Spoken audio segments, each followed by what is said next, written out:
Hello students, आपका मेरे channel smart study में स्वागत है। स्टूडेंट्स, आज हम शिक्षा निदेशालय की तरफ से दी जाने वाली वर्कशीट नंबर 13 करेंगे, जो कि क्लास 7th की है और विषय है सामाजिक विज्ञान राजनीतिक विज्ञान। ये वर्कशीट 9 नवंबर 2020 की है। तो आइए शुरू करते हैं आज की वर्कशीट शुरू करने से पहले प्लीज़ मेरे चैनल को सब्सक्राइब कर दीजिए। तो आइए देखते हैं आज की वर्कशीट समानता। देखते हैं क्या होता है समानता। इस तरह की तस्वीर देखते ही आपके मन में सबसे पहले क्या विचार आता है? बेटा, इस तरह की पिक्चर देखो, इस तरह की पिक्चर दिखाई दे रही है, या ये सब इस पिक्चर में आपको क्या, आपके जब आपने इस पिक्चर को देखी है तो आपके मन में क्या विचार आ रहा है? देखो, देखते ही सबसे पहले इलेक्शन, वोट, ये हमारे दिमाग में विचार आ रहा है। आपके दिमाग में भी यही आया होगा बच्चे। देखो, जब भी इलेक्शन होता है तो इस तरह से फिंगर पर क्या लगता है, निशान लगता है। ये वोटिंग आईडी कार्ड हो गया, ये देखो ये भी वोटिंग आईडी कार्ड हो गया, और ये वो मशीन हो गई जिससे क्या किया जा रहा है, वोटिंग, जिससे वोटिंग होती है ना। तो आइए देखते हैं क्या लिखा है बेटा। भारत जैसे एक लोकतांत्रिक देश में सब वयस्कों को मत देने का अधिकार है। लोकतांत्रिक मतलब जनता द्वारा, जनता का, जनता के लिए शासन, मतलब कि ऐसा शासन जहाँ पे जो जनता है वो खुद अपना शासक चुनती है, उसे हम क्या कहते हैं, लोकतांत्रिक देश। ठीक है। तो भारत जैसे लोकतांत्रिक देश में सब वयस्कों, वयस्क मतलब जिसकी एज 18 साल से ऊपर है, 18 साल या 18 साल से ऊपर है, को मत देने का, वोट देने का अधिकार है। चाहे वह किसी भी धर्म का हो, शिक्षा स्तर हो, चाहे वो किसी भी धर्म का हो, चाहे उसकी कितनी भी उसने एजुकेशन ले रखी हो ना ले रखी हो, वह किसी भी जाति का हो, अमीर हो गरीब हो, इसे सार्वभौमिक वयस्क मताधिकार कहा जाता है। तो बेटा बहुत इंपॉर्टेंट है ये कि सार्वभौमिक वयस्क मताधिकार किसे कहा जाता है, कि भारत के सभी नागरिकों को, जो वयस्क है, 18 साल से ऊपर है जिसकी उम्र, उससे चाहे वो कोई धर्म, जाति, लिंग का हो, या किसी भी, चाहे गरीब हो अमीर हो, कुछ भी हो, उसे वोट देने का अधिकार है। सार्वभौमिक वयस्क मताधिकार का विचार समानता के लिए विचार पर आधारित है, क्योंकि यह घोषित करता है कि देश का हर वयस्क, चाहे स्त्री हो पुरुष हो, उसका आर्थिक स्तर या जाति कुछ भी क्यों ना हो, उसे वोट का अधिकार है। तो देखो क्या कहा जा रहा है यहाँ पे कि सार्वभौमिक वयस्क मताधिकार का अर्थ है कि भारत का हर एक नागरिक जो 18 साल या 18 उससे ऊपर की उम्र का है, वो सब बराबर है, चाहे वो कोई भी, चाहे वो स्त्री हो, चाहे वो पुरुष हो, चाहे वो किसी भी जाति का हो, चाहे वो अमीर गरीब किसी भी धर्म का हो, वो क्या है, सब बराबर है, समान है। समानता का अर्थ है कि बराबर। आइए देखते हैं आगे क्या लिखा गया है। बहुत से लोग हैं जो भारतीय लोकतंत्र में रहते हैं, जिन्हें मताधिकार प्राप्त है, लेकिन जिनका दैनिक जीवन और कार्य करने की स्थितियां समानता से बहुत दूर है। अतः हम कह सकते हैं कि राजनीतिक रूप से सभी समान है, लेकिन सामाजिक रूप में असमानताएं कई क्षेत्र में दिखाई देती है। अक्सर कुछ लोगों के साथ असमानता का व्यवहार बस इस कारण होता है कि उनका जन्म किस जाति, धर्म, लिंग में हुआ है, या वे उच्च वर्ग के हैं या मध्यम वर्ग के। तो देखो क्या कहा जा रहा है कि हालांकि हमारा देश जो है वो क्या कहता है कि राजनीतिक तौर पर हम सब समान हैं, लेकिन सामाजिक तौर पर अभी भी क्या है, हमारे अंदर बहुत सी असमानताएं दिखाई देती है। हम बहुत से लोगों को कह देते हैं ये उच्च जाति का है, ये नीच जाति का है, लेकिन इस तरह से ये मेल है, लड़के ये काम कर सकते हैं, लड़कियां ये काम नहीं कर सकती है।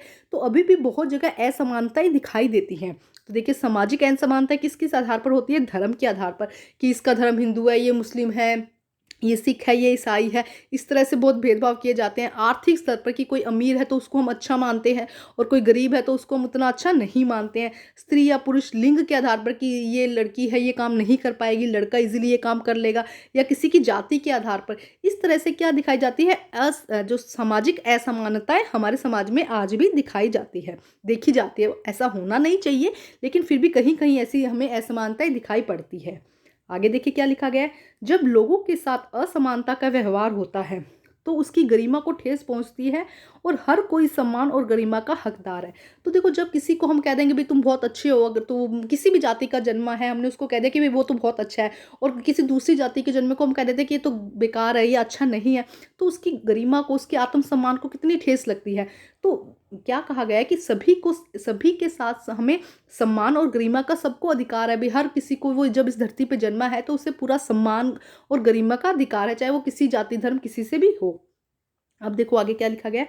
सन 1975 में बनी फिल्म दीवार फिल्म में जूते पॉलिश करने वाला एक लड़का उसके काम की फेंक कर पैसे को उठाने से इनकार कर देता है। वह मानता है कि उसके काम को भी गरिमा है, उसे उसका भुगतान आदर से किया जाना चाहिए। तो देखो ये फिल्म दीवार 1975 में बनी थी, अमिताभ बच्चन की मूवी है। उसमें एक सीन दिखाया गया था जिसमें क्या कहा गया था कि जो ये यहाँ पे जूते पॉलिश करवाए इन्होंने तो पैसे फेंक कर दिए। तो तब ये कहते हैं कि भाई देखो, चाहे मैं जूते पॉलिश कराऊँ, चाहे मैं कोई भी काम कर रहा हूँ, लेकिन मेरा भी एक सम्मान है, तो मुझे भी पैसे हाथ में दो। तो इस तरह का उस मूवी में एक सीन था बेटा, वो यहाँ पे दर्शाया गया है।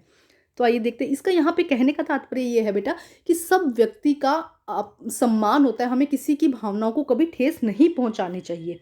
आगे देखो क्या दिया गया, कुछ शब्द दिए गए हैं, उनका मीनिंग देखते हैं। व्यस्क मतलब 18 या उससे अधिक वर्ष की व्यक्ति की जो आयु होती है, 18 या 18 से अधिक उम्र वाले व्यक्तियों को हम क्या कहते हैं, व्यस्क।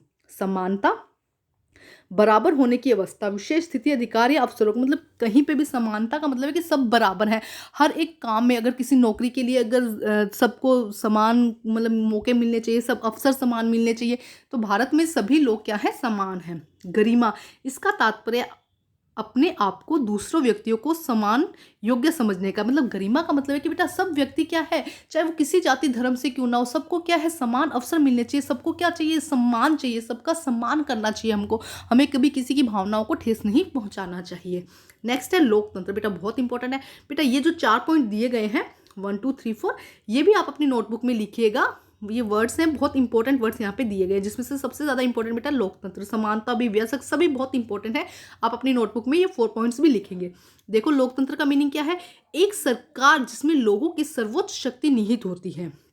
एक ऐसी सरकार जिसमें लोगों की सर्वोच्च शक्ति निहित होती है, उनके द्वारा प्रत्यक्ष या अप्रत्यक्ष रूप से प्रतिनिधि की एक प्रणाली के माध्यम से अभ्यास किया जाता है, जिसमें आमतौर पर समय समय पर होने वाले स्वतंत्र चुनाव शामिल होते हैं।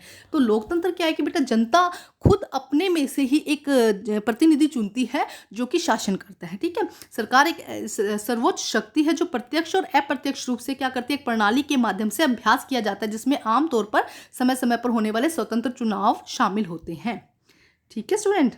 आगे देखते हैं, क्वेश्चन आंसर देखते। देखिए क्वेश्चन नंबर 1, सार्वभौमिक वयस्क मताधिकार को परिभाषित कीजिए। तो बेटा मैंने अभी आपको शुरू में ही बता दिया था कि बहुत इंपॉर्टेंट है, तो ये है बेटा आंसर नंबर 1, ठीक है। भारत एक लोकतांत्रिक देश में सब वयस्कों को मत देने का अधिकार है, चाहे कोई जाति धर्म शिक्षा जाति कुछ भी हो, गरीब अमीर, इसे सार्वभौमिक वयस्क मताधिकार कहा जाता है। तो ये है प्रश्न आंसर नंबर 1। अब हम करते हैं आंसर नंबर 2। क्या आप चुनाव में वोट डाल सकते हैं, यदि नहीं तो क्यों? पहले तो बताओ, आप खुद सोचो कि क्या आप वोट डाल सकते हैं बेटा। अभी मैंने बताया कि वोट डालने के लिए क्या चाहिए, 18 साल की आयु चाहिए, और आप अभी 18 साल के नहीं हैं, तो आप क्या लिखेंगे कि नहीं, अभी हम वोट नहीं डाल सकते। क्यों? क्योंकि हमारी उम्र अभी 18 साल की नहीं है, और भारत का संविधान ये कहता है कि भाई 18 साल या उससे अधिक आयु के लोगों को ही वोट डालने का अधिकार है। तो आइए करते हैं इसका आंसर हम। तो देखिए बेटा आंसर नंबर 2, नहीं, मैं अभी वोट नहीं डाल सकता, या सकती लिख दीजिएगा गर्ल हो तो, मैं अभी वोट नहीं डाल सकता क्योंकि मेरी उम्र अभी 18 साल नहीं है। भारत के संविधान के अनुसार 18 साल या उससे अधिक आयु के लोगों को वोट करने का अधिकार होता है, या अधिकार है या होता है कर दीजिएगा, ठीक है स्टूडेंट। तो ये है सेकंड क्वेश्चन का आंसर, इसका आंसर आपको पहले से ही पता था, ठीक है स्टूडेंट, बस मैंने आपको लिखवा दिया है। आप अपने आपको पता ना कि 18 साल से पहले आपको वोट डालने का अधिकार नहीं है, तो इसका लिखेंगे नहीं, मैं अभी वोट नहीं डाल सकता क्योंकि मेरी उम्र अभी 18 साल नहीं है। भारत के संविधान के अनुसार 18 साल या उससे अधिक आयु के लोगों को ही वोट करने का अधिकार होता है। तो बेटा आज की वर्कशीट कंप्लीट होती है। वर्कशीट कंप्लीट करके अपने टीचर से चेक कराइए, और प्लीज़ मेरे चैनल को लाइक कीजिए, सब्सक्राइब कीजिए और शेयर कीजिए। Thank you students.